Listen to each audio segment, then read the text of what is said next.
poorest of the poor, those who don't have anything, those who've been cast aside by Imperial society, live in the Underhive. That's where you can find mutants. That's where you can find gangs. That's where you can find redemptionists. It tends to be a warren of strange and threatening places, which makes it visually incongruous when you see military guards protecting entrances to this Underhive.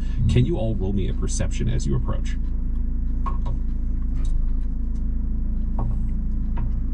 11. 19. 60. 19. All right, you're all doing pretty well. Damien, I guess, gets filled in by everybody else as you approach, as you're making your way, kind of taking a look around the corner and then approaching. It is clear that at this checkpoint, there are 8 figures in place, and you are seeing a vast difference from the cultists that you originally faced in the field. You are seeing Imperial Guard Astra Militarum style armor and helmets. They are carrying las guns, and they also have what you believe to be axes. It seems almost bloody fire axes hung over their backs. The armor is black and red, could be bloodstained, could be not, but the thing that stands out to you most as you all look forwards is every single one of them has no skin on their face, in a jagged line around the edges of their faces. The skin has been torn and removed. You're looking at blood weeping down, exposed musculature, the eyes. It's a bit of a nightmare scale to look at these people. There is a half track, so a truck with a front with a flatbed back, that has been turned sideways perpendicular to a tunnel that leads into the Underhive. They seem to be using this as a stopgap for anybody trying to just drive through. You see 4 troopers up on the half track just looking forwards, one of them with a heavy weapon emplacement. You're not sure what it is. It seems like an auto weapon of some kind, so you know it's firing hard rounds. Might be a 50 cal, might be an auto cannon. You can't tell the caliber from where you are, which is a giant box of ammo attached to it. So there are 3 troopers and 1 manning that, and then there are 4 up top and 4 on the ground. There is 1 officer you can see with a sword, similar to Astra Militarum, which is how you can pick this out. Sword and pistol on the ground floor, just standing in front. They seem pretty alert, paying attention to what's going on. That's what you're seeing as you approach this. There are buildings on either side, but they stop about 40 feet before you can get to this actual checkpoint. You spot this around a corner before your direct approach. Is there anything you want to change about your tactics? Damien with the lowest perception is not necessarily going to have all this info. He's going to try and walk as confidently as possible towards this checkpoint as a cultist. My thought right now generally is that I think trying to talk the way through the checkpoint is still number 1, but I'm like, I want a backup plan, and I'm like, if Morgan and or someone else could sneak around and get on the autogun, I could lay fire on the people on the truck as it is now. Yeah, so the gun is mounted on the back of the truck, so you definitely want to take that person out. Yeah. And you'd have the possibility of then using that weapon on literally anybody else, no matter the direction that they go in. That's my thought, yes. But can you roll me an investigation, I would accept? Okay. Or an insight. One is trusting your gut on combat options. The other is trusting your training. I'll do my insight. It's bad. It's a 9.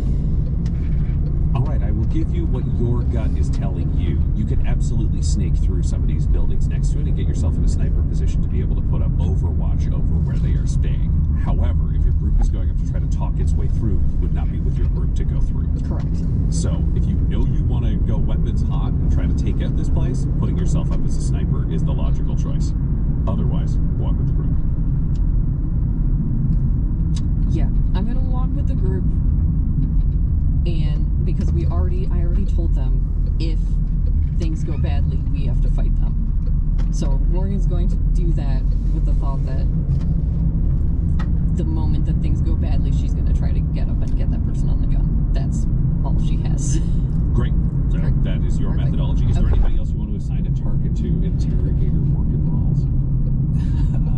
Solomon, as he sees you making plans, he goes, Sharp, I just want to say, just so everyone knows, if any of these cultists ask me a question I cannot lie, I will tell them that we are the right hand of the Emperor, here to deliver righteous judgment. Perhaps I should wait in the back. Are you saying this out loud right now? You're around the corner. No, I mean there's a lady here with us that's not with us.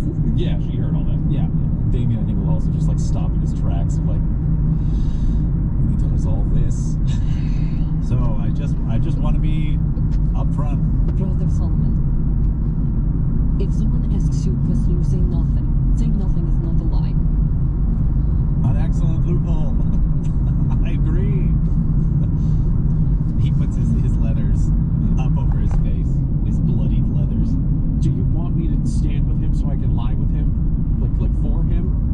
Larsa Quinn.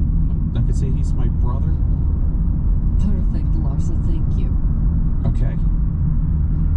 Teamwork. Absolutely. Please protect me. That I can do. Larsa internally feels like she has a win because she doesn't know if this guy kills people regularly who are on his team, but he seems chipper, so she's going to go over to there.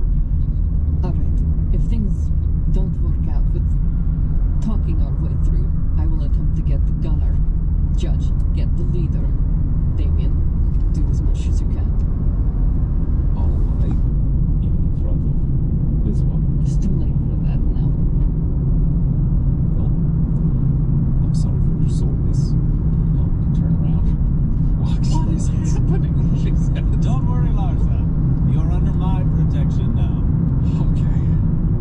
You won't let anything bad happen to me? I will try my best. And you'll try your best even if it's the rest of your friends are trying to kill me? He says nothing.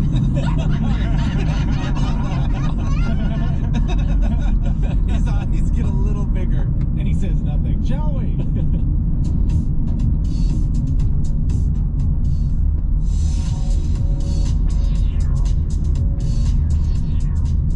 Larsa doesn't have a response to that because she don't got no options, so she just goes quiet too. Damien, if you please. All right. Close now. And they'll start walking out.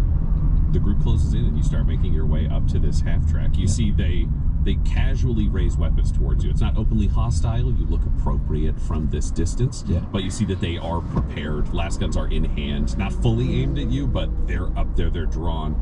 The half track, the weapon on the back of it, just gets racked so the bullets are in the chamber. Yeah. And you make your approach. The officer steps forward from the group. Yeah, Damien will sling his light crossbow down, so it's just hanging from his shoulder again.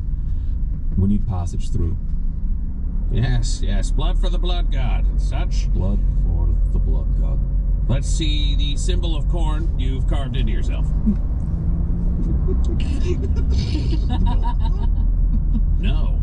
Okay, is anybody else willing to show their symbol of corn they've carved into themselves? If you don't have one, this is a recent thing that's come down. Apparently we have arbites in the area or something like that. If you don't have one on any of you, if you do carve a symbol of corn into your flesh, one of you, so that we can see it, then we can let you pass. That's not what we've been ordered to do. Well, that's what you're being ordered to do now by order of the Flayed Guard. We have orders from the Flayed Man to come and go unmarked.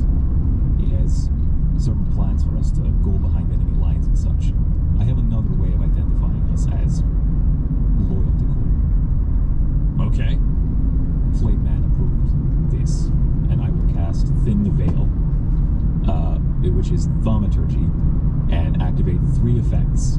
I change the appearance of my eyes. They are now red pools of blood. Okay. No pupils, no irises, just red and clearly like watching a container filled with blood, like red liquid. My voice booms. It's just like an unnaturally low, just bass, and Damien will say like, "I have been endowed to speak with the voice of Korn." And tremors. I will cause harmless tremors in the ground. All 3 of these simultaneously, I can do for 1 minute. And I'll say, "Are you satisfied?" Can you roll me an intimidation? Thanks. Can I add my intimidation to it, like by scowling really hard? You're adding your intimidation in spirit, but it will not affect this spell. You're scowling inside an Arbites helmet. I don't know how much you want them looking at you. I'm going to cast another cantrip. Okay. I should roll a d20 for the first one, maybe? Yes, absolutely. Yeah, okay. Technically, you cast Thaumaturgy 3 times to get 3 effects. Yes. So I need 3 d20 rolls. Got it. Oh, spicy. 5. 7. Looked like a 1. 13. That's clear. If you're casting another cantrip, roll me 1 more. And that's a 15. All right, you're fine.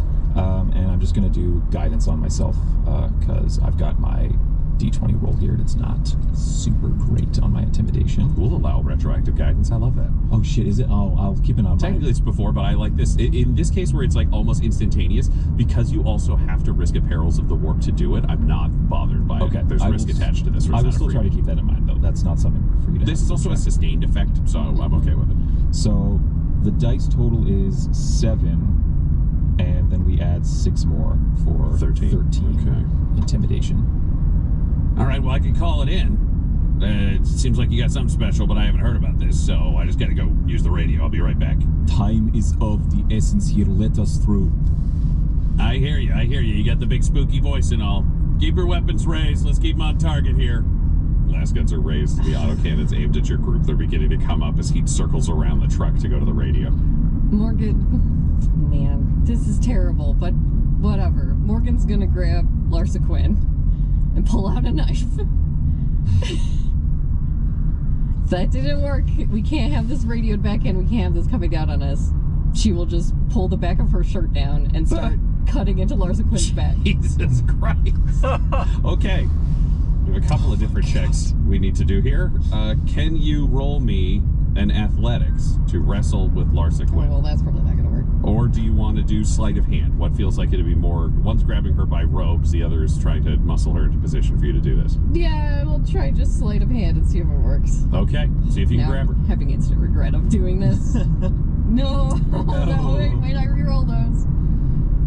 13. 13. You grab Larsa Quinn and you begin cutting her, and then...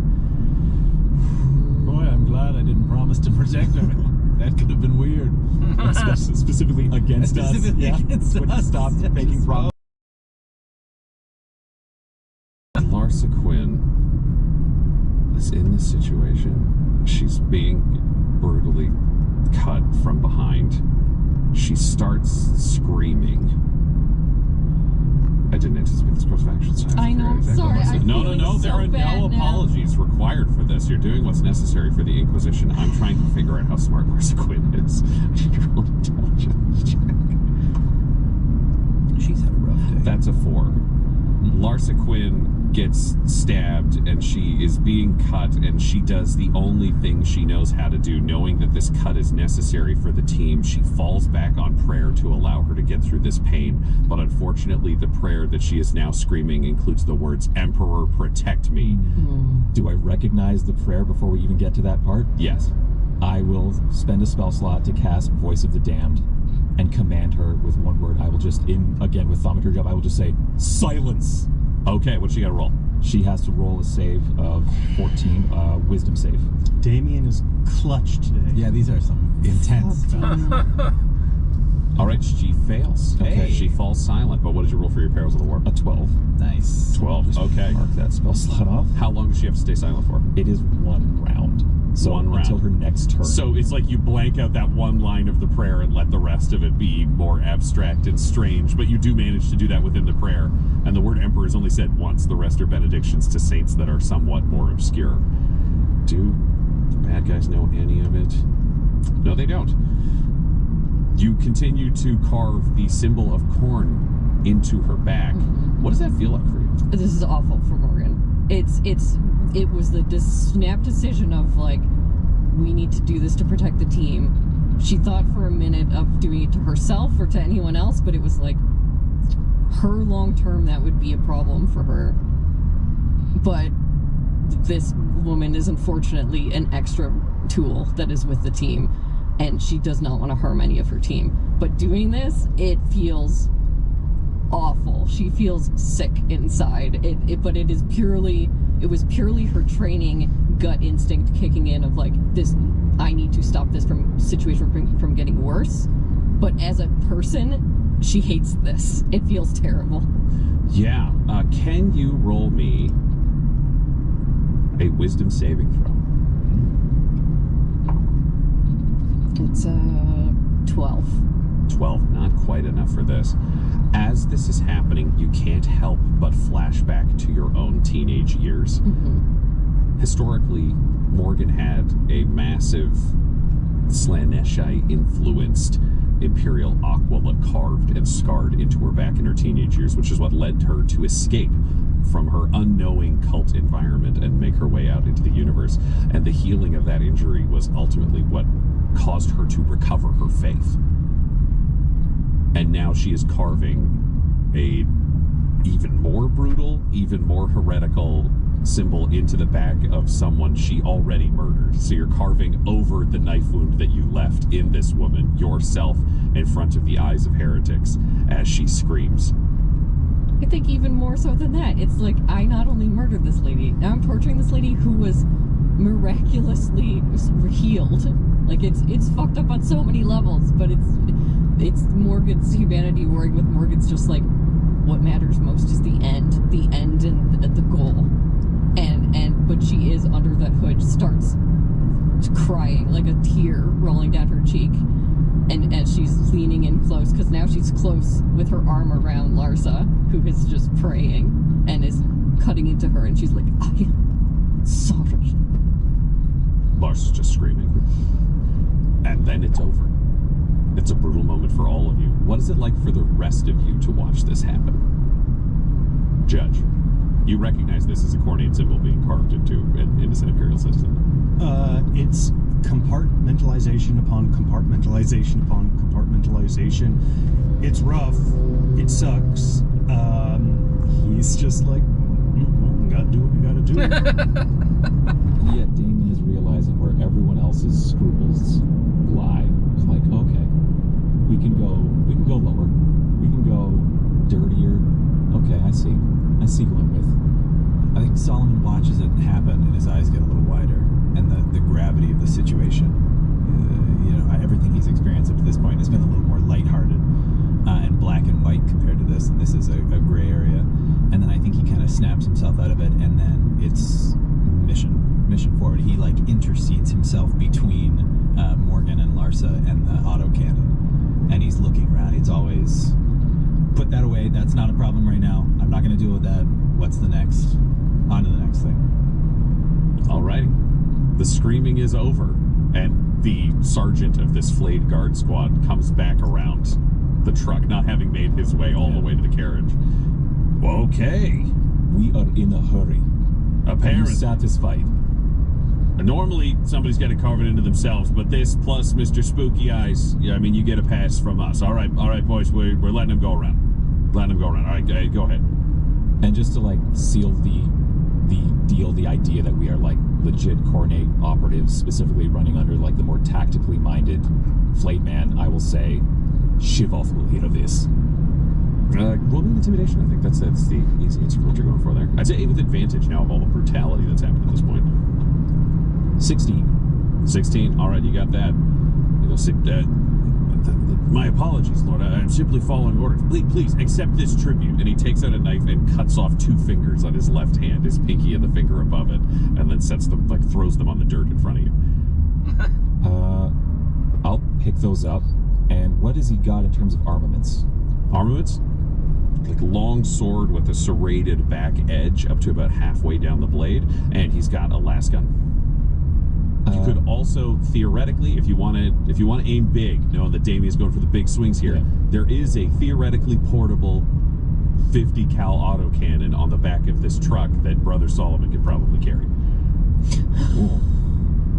If I'm feeling like I got big balls, I'll pick up both fingers and I'll say one of these and that, and I'll refer to the big cannon. Thank you, Lord. I appreciate that. And he comes back and takes one of the fingers from him. I was gonna toss the he'll take the change. He'll take the finger back and be like, a blood surgeon will help me with this. And then they take the 50 cal off and go to hand it down. Solomon, would you take it? Yep. Great. You've got the boxy gun that you can now walk forwards with. And you make your way past the truck and down the tunnels. Well, while all that was happening, I think Solomon, as he's looking and trying to keep in front of other people from direct line of sight, he's also going to shoot a look at the judge to see if he can get any kind of read on how the judge dealt with everything that he just saw Damien do. Like, did he flinch? Did he scowl? Like, was there any?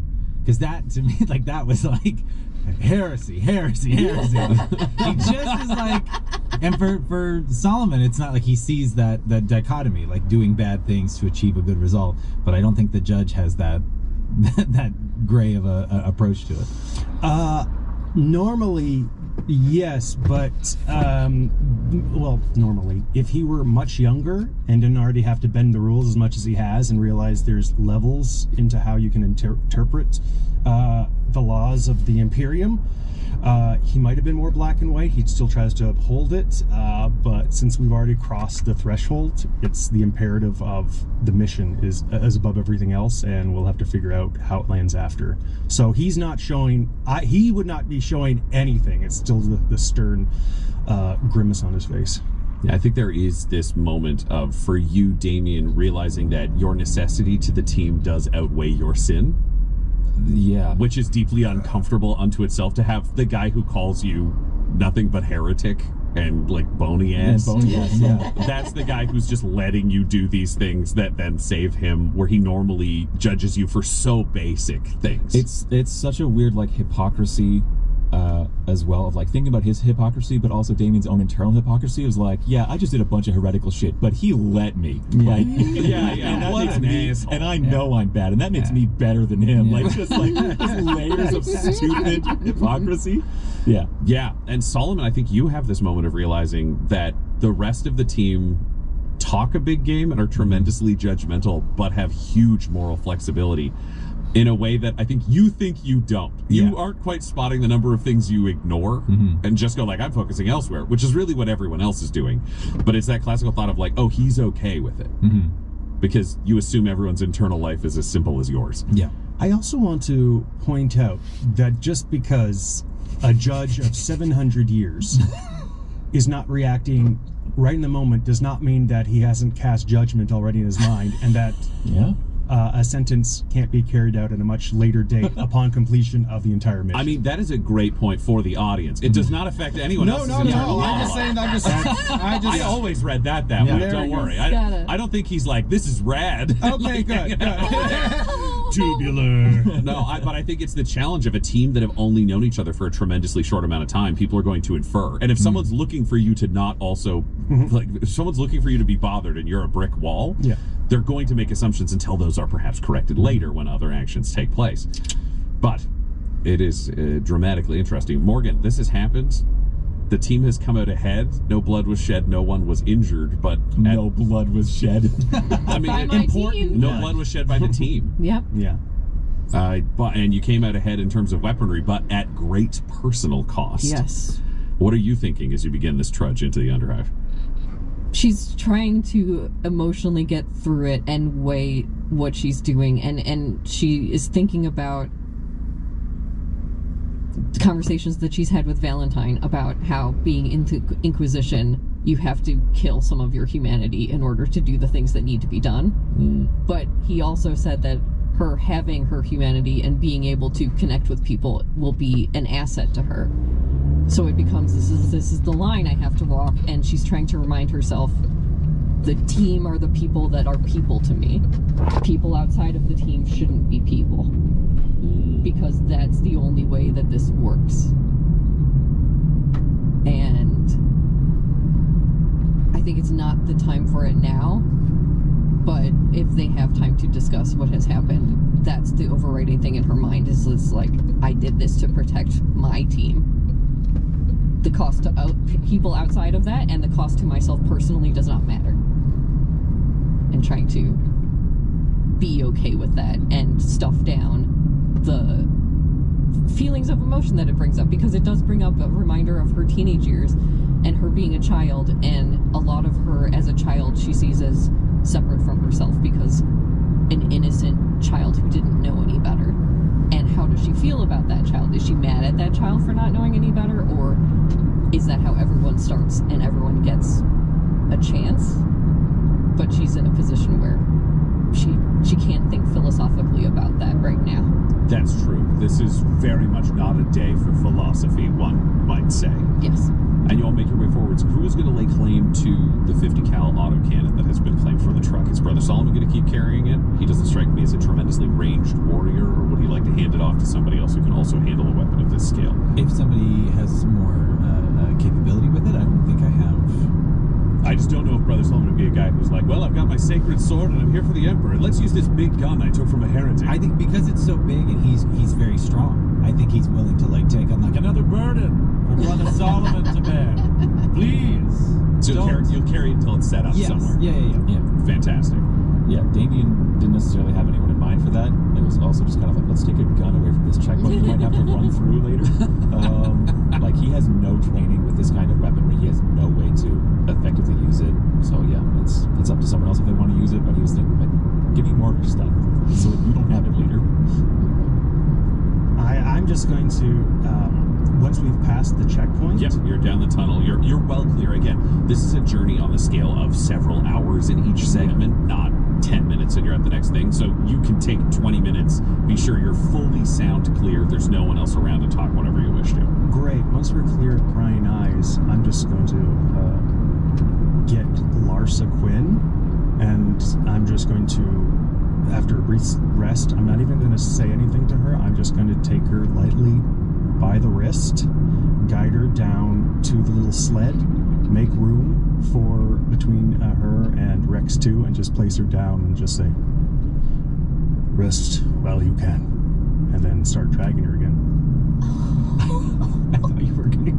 And then, yeah. So did she? You were just gonna shoot her. On the same level, this is so nice while everyone else is Pulled up on the sled next to Rex 2, not moving, not talking to anyone, no sound is coming out.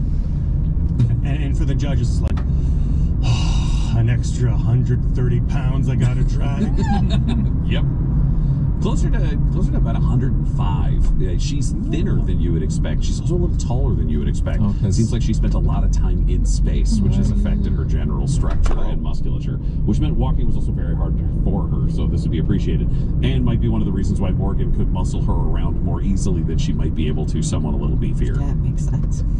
And you all start making your way towards the Flensing house.